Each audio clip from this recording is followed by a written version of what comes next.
Panultihon ni Solomon, chapter 4.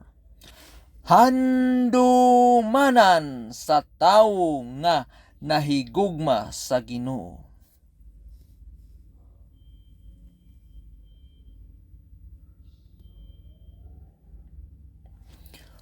Proverbio Kapitulo 4, versikulo 1 hangtod sa 27.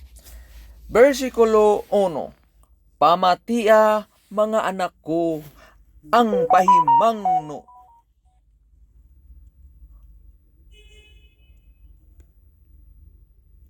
Pamatia mga anak ko ang pahamatngon sa usa ka amahan, ug matnguni ang pagkahibalo sa pagsabot. 2.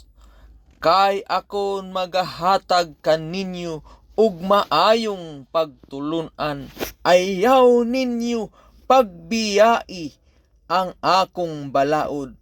3. Kay ako usa ka anak nga lalaki sa akong amahan, batan-on ug mauray pinalangga sa pananaw sa akong inahan. 4. Ug iyang gitudloan ako, ug miingon kanako, patipigi sa imong kasing-kasing ang akong mga pulong, bantayi ang akong mga sugo, ug mabuhi ka. 5. Batuni ang kaalam, batuni ang pagsabot, ayaw hikalimti ni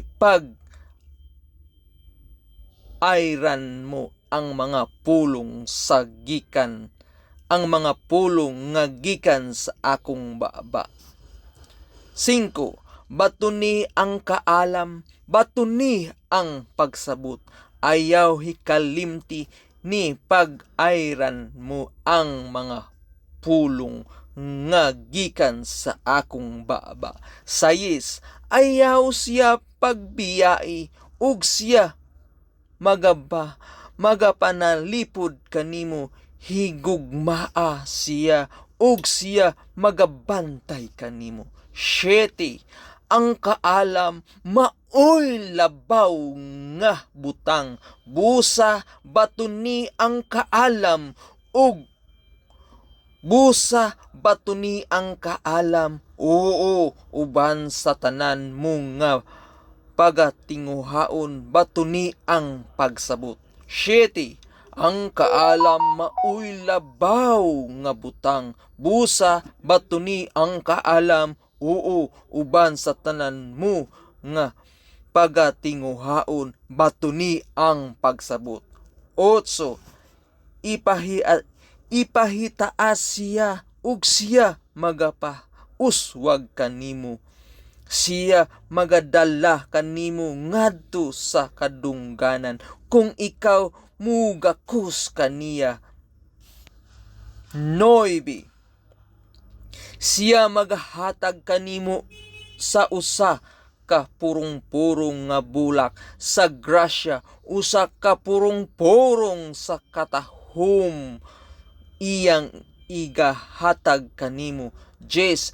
Pamati, o anak ko, ug dawata ang akong mga ipamulong, ug dawata ang akong mga ipamulong, ug ang mga katuigan sa imong kinabuhi magadaghan.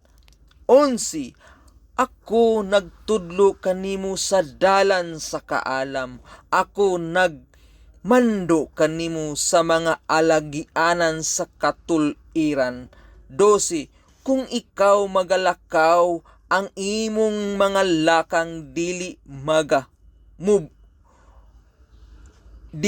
pagamove-on, ug kung ikaw magadalagan, dili ka mahisukamod. 13. Hawiri gayud ang pagpahamo, ang hawiri gayud ang pagpahamangno. Ayaw siya pagbuhii, bantay siya kay siya mao ang imong kinabuhi. 14.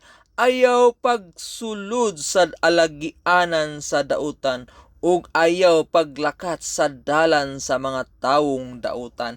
15. Likay kini ayaw pag-agi haduol niini. Tumipas ka gikan niini ug padayon. 16. Kay sila dili matulog gawas kung sila makabuhat og dautan ug ang ilang pagkatulog na mawala gawas kung sila makapahulog sa uban. 17. Kay sila magakaon sa tinapay sa kadautan ug magainom sa bino sa pagpanlupig. 18. Apan ang alagianan sa matarong ingon sa banag-banag sa kahayag nga nagakasanag sa kahayag ngadto sa pagkahingpit sa adlaw. 19. Ang dalan sa tawong dautan ingon sa kangit-ngit, sila dili manghibalo kung unsa ang ilang napandulan. 20. Anak ko, pagmatngon sa akong mga pulong, ikiling ang imong igdulungog sa akong mga gipamulong. 21. Ayaw sila pagpabulaga gikan sa imong mga mata. Tipigi sila sa kinataliwad-an sa imong kasing-kasing.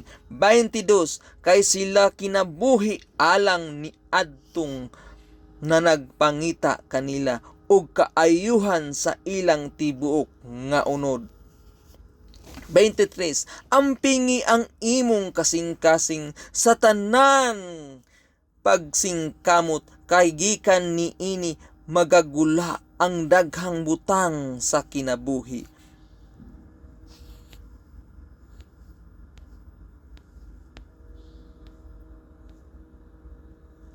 24. Isalikway gikan kanimo ang usa ka masinalaagong nga baba ug ipahilayo gikan kanimo ang mga ngabil nga masukihon. 25. Itutok ang pagtan-aw sa imong mga mata sa unahan ug itutok ang imong mga tabon-tabon sa atubangan nimo.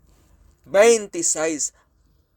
Pataga ang alagianan sa imong mga tiil ug tukura ang matul-id gayud nga tanan ug tukura sa matul-id gayud ang tanan mong mga dalan. 27. Ayaw pagliso sa tuo mong kamot ni sa wala, kuhaa ang imong tiil gikan sa dautan. Salamat sa Dios sa mga nabulhan sa pulong sa Dios.